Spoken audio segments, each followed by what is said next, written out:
So I decided to buy the Xiaomi Mi robot vacuum cleaners.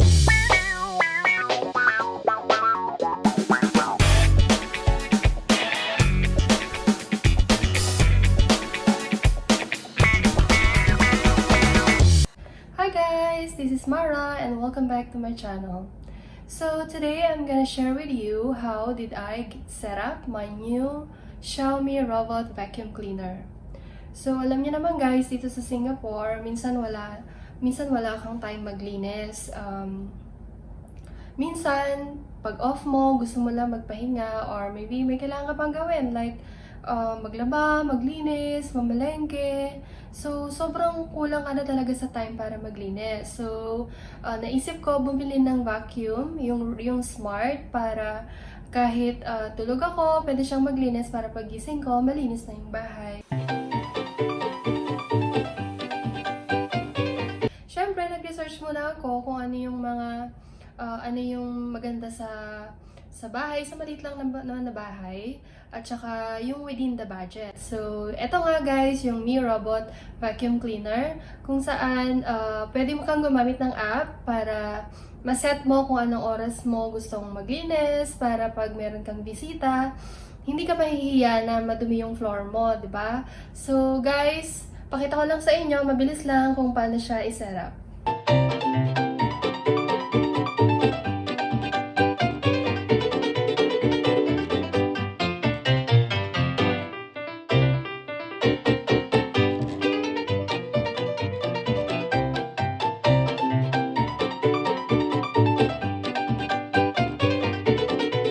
So inside the box, you will find only these 4 items minus the manual. So isa-isahin ko lang sa inyo guys.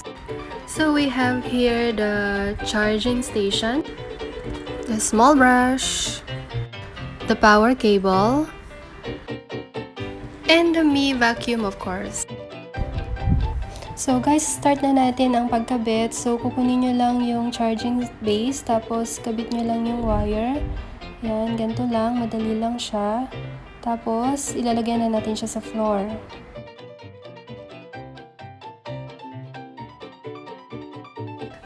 Just lang yan guys, hindi talaga ako marunong gumamit ng manuals.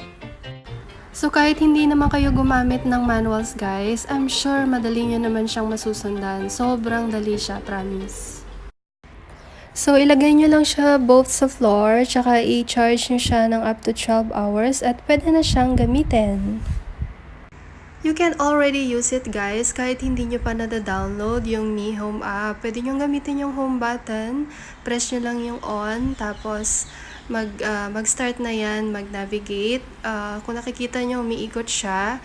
Tinitingnan niya yung, minamap out niya kung ano yung layout ng living room para sa trabaho niya. Itong Mi Home Vacuum guys, meron siyang 12 different sensors to map out an efficient cleaning pattern and to avoid dropping of stairs and remember the areas it has cleaned. So it does not come with a remote, but you can use the Mi Home app that you can use to schedule, clean, and tracks its progress remotely since it uses Wi-Fi signal. So sa app naman guys, kailangan nyo lang i-download yung Mi Home app. Once na-download mo na, kailangan mo mag-create ng account.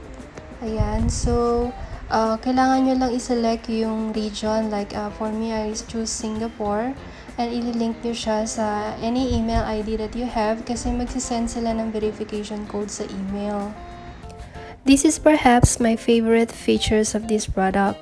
It has Wi-Fi connectivity, which means you can start or stop this from anywhere as long as you've set it up and connected it to a router.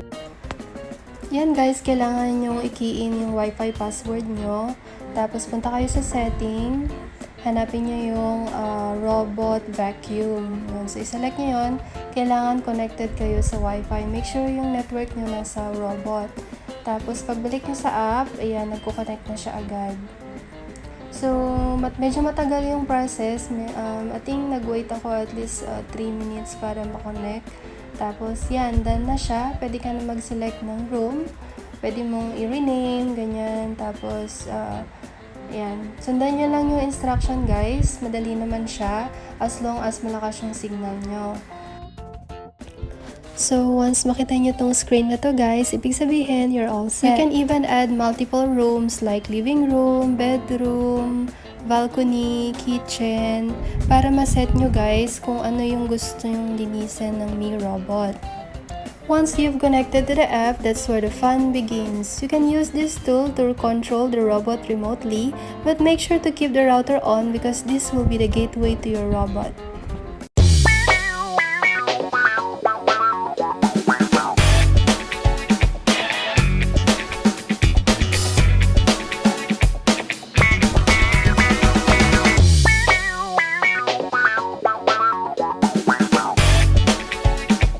Na nagustuhan ko dito guys is yung pwede siyang lumusot sa mga ilalim like sa kama, sa upuan, which is bihirang-bihira talaga natin linisin guys, aminin nyo.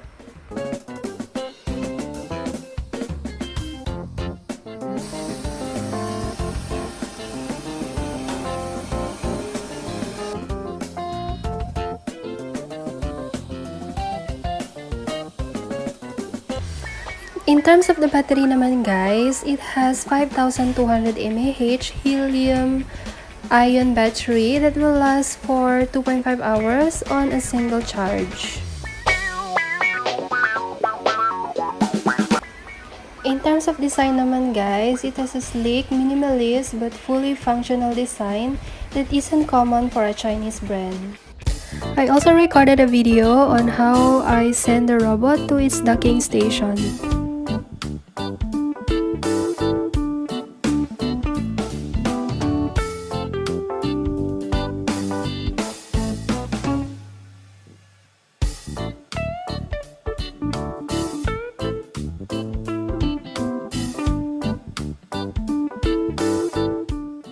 So, yun lang guys. Sana nagustuhan nyo yung video ko.